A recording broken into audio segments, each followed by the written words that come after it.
తాతయ్య, నాకు ఒక మంచి ప్రేమ కథ చెప్పవా అని అడిగింది 12 ఏళ్ల స్నేహ.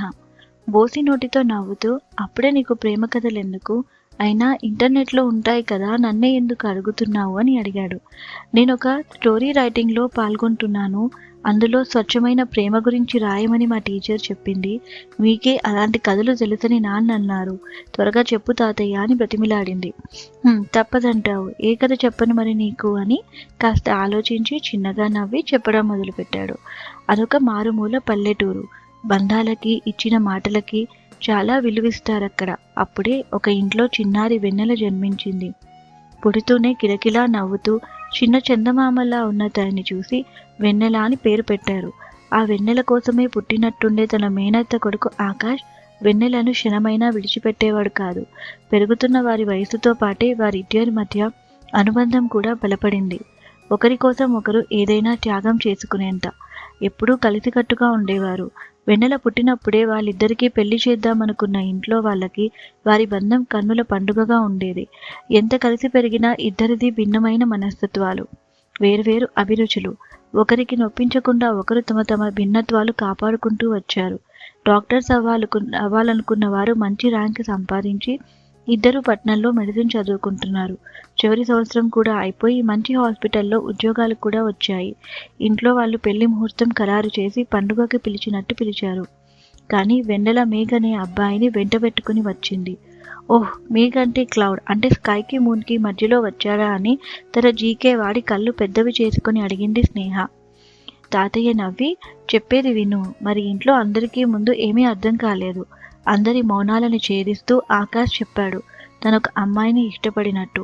అందరూ అవాక్కయ్యారు.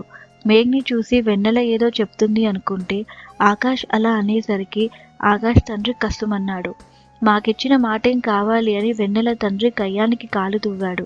ఇరు కుటుంబాల మధ్య మాటా పెరిగింది.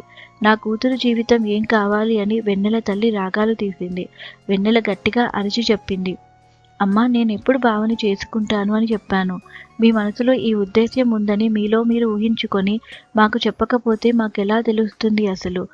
అదేంటే, మేము చెప్పకపోయినా మీ చేతులు ఎప్పుడు మాకు చెప్తూనే ఉన్నాయి కదా ఒకరంటే ఒకరికి ఎంత ఇష్టమో. ఊళ్ళోకి వెళ్ళి ఎవరినైనా అడుగు, మిమ్మల్ని చూసిన వాళ్ళు ఎవరైనా ఇలానే అంటారు అని అంది. అమ్మ, మాది స్వచ్ఛమైన స్నేహం. ఒకరికొకరం తోడై పెరిగాం, సంతోషాల్ని పంచుకున్నాం, కష్టాలని కలిసి ఎదుర్కొన్నాం. ఆ స్నేహాన్నే మీరు ప్రేమనుకుంటే అది పవిత్రమైన ప్రేమ. గౌరవం, మమకారం దానికి పునాది. స్నేహం చేస్తేనే పెళ్లి చేసుకోవాలి అంటే ఈ భూమి మీద స్నేహితులే ఉండరు. ఆకాష్కి ఆ అమ్మాయి అంటే ఎంతో ఇష్టం. ఆకాష్ తన ప్రేమని చెప్పుకోవడానికి ఇబ్బంది పడితే నేనే వాళ్ళిద్దరినీ దగ్గరుండి కలిపాను. స్వాతి చాలా మంచి అమ్మాయి. మేఘ్ తన అన్నయ్య. వాళ్ళ పెళ్లి విషయం మాట్లాడటానికి నాతో వచ్చారు. దయచేసి ఆకాష్ స్వాతి పెళ్లి చేయండి అని వేడుకుంది. మరి ఇంట్లో అందరూ ఒప్పుకున్నారా తాతయ్య? ఆకాష్ స్వాతి పెళ్ళయిందా అంటూ అడ్డు వచ్చింది తాతయ్య కథకు. లేదు, ఎవరూ ఒప్పుకోలేదు. కానీ వెన్నెల పట్టు వదల్లేదు. ఆకాష్ తరపున ఇంట్లో వాళ్లతో, బంధువులతో, ఊరి వారితో వాదనలకు, చర్చలకు దిగింది. అందరూ వెన్నెలని, ఆకాష్ని పెళ్లి చేసుకోవాలనే తీర్మానించారు. మర్నాడు వెన్నెల కనిపించలేదు. ఊరంతా వెతికారు. స్నేహితులను సంప్రదించారు.